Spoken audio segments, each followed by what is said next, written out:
एक औरत ने 3 पीर साहब की दावत कर दी, 3 पीरों की।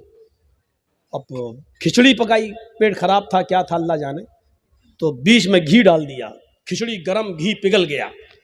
अब तीनों मौलवी चाहने लगे पीर ये घी मेरे पास आ जाए, वो सोचता मेरे पास आ जाए, तीसरा सोचता मेरे पास चला जाए।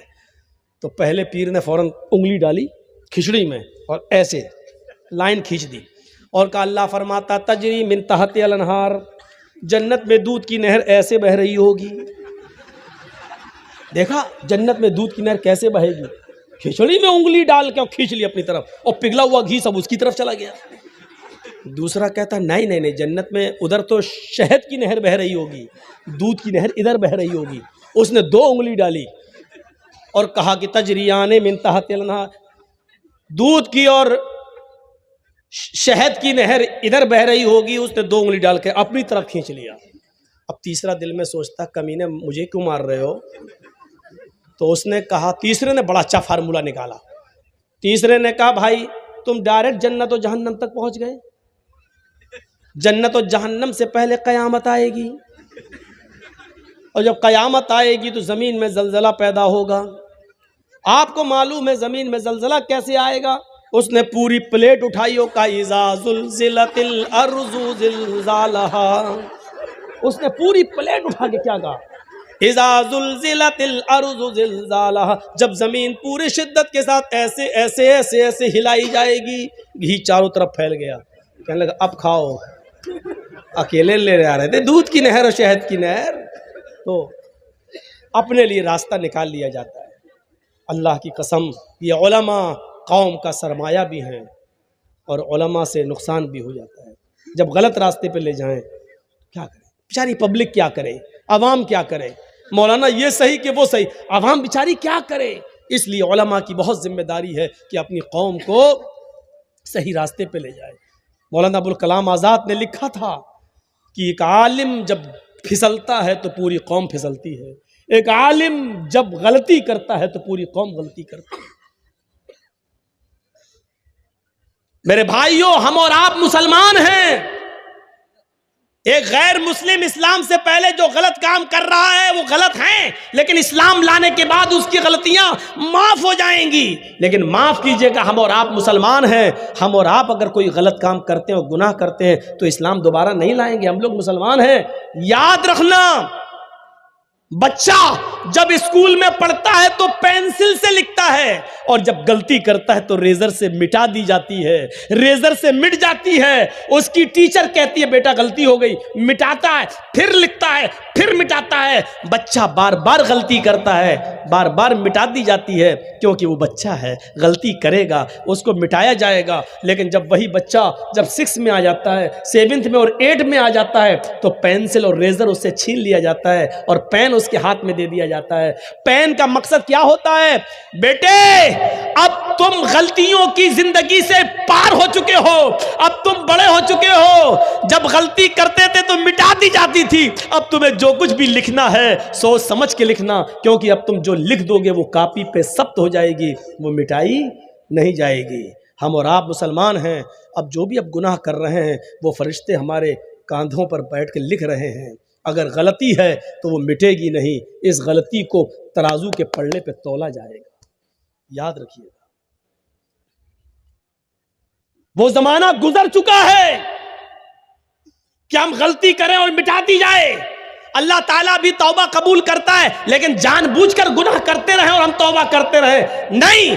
अल्लाह रब्बुल आलमीन उनकी तौबा कबूल करता है यामलून बिजहालतिन, जो अनजाने में गलती कर लें, जो अनजाने में जिनसे गलती हो जाए, जो जानबूझकर गलती करें, जानबूझकर शराब पिएं, जानबूझकर जिनाकारी करें, जानबूझकर सूद और ब्याज खाएं, जानबूझकर हलाल और हराम में फर्क महसूस ना करें।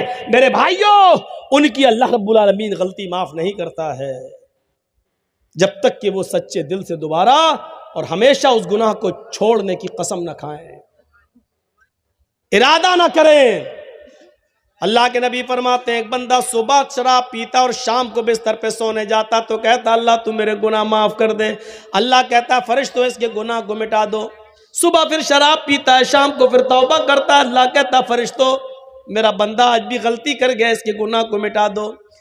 बंदा फिर तीसरे दिन शराब पीता है, रात में फिर तौबा करता है। अल्लाह कहता फरिश्तों, आज भी शैतान ने बहका दिया, चलो इसको मैंने माफ कर दिया, तुम भी इसकी गलती मिटा दो।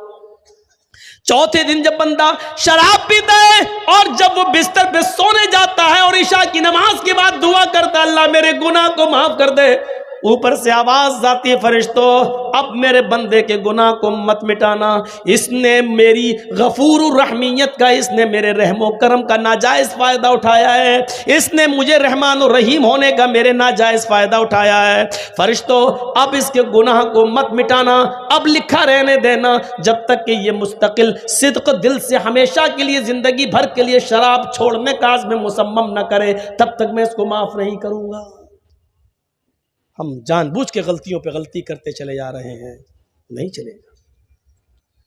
हम जिस इस्लाम के अंदर हैं मेरे प्यारे साथियों, उस इस्लाम का मिजाज बहुत अलग है। जो हम चाहें, जो हमारी मर्जी, वो इस्लाम नहीं है। या अय्युहल्लज़ीना आमनुदखुलू फिस्सिल्मि काफ़ा, ईमान वालो तुम इस्लाम के अंदर पूरे के पूरे दाखिल हो जाओ। ये मान लो एक पोल है, बिजली का पोल, बिजली का खंबा, और इसी के बगल में आम का एक पेड़ लगा हुआ है। अचानक आंधी आती है, हवा चलती है और आम के चंद पत्ते, आम के पेड़ से चंद पत्ते, 25-30 पत्ते टूटकर बिजली के पोल पे चिपक जाते हैं, चिपके हुए हैं। अब उस बिजली के पोल को आप क्या कहोगे, जिस पर आम के 20-25 पत्ते चिपके हुए हैं? क्या आप उसको आम का दरख्त कहोगे? नहीं कह सकते हो। ये बिजली का पोल है, हवा चली, आम के पेड़ से कुछ पत्ते टूटे और बिजली के खंबे पे चिपक गए, तो क्या आप इस बिजली के खंबे को आम का पेड़ कहोगे? क्यों नहीं कहोगे? उस पे तो आम के पत्ते लगे हैं, नहीं कहोगे। नहीं, जर्जी साहब तो कह रहे हैं आम का पेड़ है, तो आप कहोगे जर्जी साहब को रांची ले जाओ, इनको पागल खाने में भर्ती करो। बंगाल में पागल खाना कहाँ हमें मालूम नहीं, इसलिए रांची का नाम ले दिया। आपके यहाँ कहीं है मशहूर पागल खाना बंगाल में? रांची है ना। तो बंगाल के लोग माशाल्लाह अक्लमंद हैं। बंगाल के लोगों की अक्लमंदी तो मैंने उसी वक्त समझ ली थी जब काउंटिंग में सुना कि ममता को 213 सीटें मिल गई। उसी वक्त मैं समझ गया कि वाह बंगाल वालों, यूपी वालों को तुमसे अक्ल सीखना चाहिए, यूपी वालों को। और हमसे बहुत से लोगों ने यूपी में पूछा जिस दिन काउंटिंग हो रही, अच्छा मैंने बहुत प्रचार किया था तकरीरों में, बहुत, बस यही कहता रहा बड़े नुकसान से बचने के लिए छोटा नुकसान कर दो। तो इतना वायरल हुई मेरी स्पीच कि हमको, हमारे शहर में जब हम गए तो लोग कहने लगे मौलाना अगर दीदी हार गई तो तुम तैयारी कर लो अब जेल में जाने की। मीडिया ने इतना दिखाया था मुझे, इतना दिखाया था, ममता का मौलाना, ममता का मौलाना, ये दिखा दिखा के देखो डराता है बीजेपी से लोगों को। कितना उसने हमको नंगा किया। एक बार खबर सुन के तो मैं भी डर गया, पता नहीं घर तक जा पाऊंगा कि नहीं जा पाऊंगा, ये हाल था। और जिस दिन काउंटिंग हो रही थी तो मैं देख रहा था 2 बजे, दिन में 12 बजे तक तो मेरी धक धक हो रही थी, क्योंकि 16-18 शाम तक 2 बजे तक हाल ये था कि 100 और 98। हमने कहा अल्लाह ये कमीने झूठे तो हैं ये लोग, इन्होंने कहा कि 200 से ऊपर कहीं हम जाएंगे, ऐसा ना हो कि आखिर में बदल जाए। डर भी लगा था। और हमसे इटावा में हमारे शहर के लोग कह रहे हैं मौलाना ये क्या हो रहा है। हमने कहा मैंने अटैची सीधी कर ली है, मैं भागूंगा कुछ भी हो जाए। मेरे बाप परेशान, मेरी माँ परेशान, ये क्या हो गया, क्या हो गया। लेकिन फिर भी 100 ममता की थी और 98 ये था। और 2 बजे के बाद जो डाउन हुआ मीटर, तो 4 बजे तक इधर 200 इधर 70। हमने कहा अब कितनी भी नीचे आएगी तो कम से कम 150 तो फिर भी रहेंगी। अब सुकून मिला। और फिर एक वक्त ऐसा आया कि पता चला कि नंदीग्राम की सीट भी ममता ने जीत ली। खुशी हुई। शाम तक पता चला कि 1200 वोट से हारा हुआ घोषित कर, 1900 वोट से हारा हुआ घोषित कर दिया। फिर भी हमको ये था कि चलो कोई बात नहीं, खुद पार्टी तो जीती गई, ये था। तो जब शाम को, अब लोग, आप तो यहां खुशियां, आप यहां खुश थे, 10,000 रुपए का नुकसान मेरा हुआ। लोगों ने हमसे कहा मिठाई खिलाओ, तुम्हारी पार्टी जीत गई है। 10,000 रुपए का चूना मेरा लगाया गया, 10,000 का। यह हाल हुआ कि बोला ना आपकी पार्टी जीत गई, आपकी पार्टी जीत गई।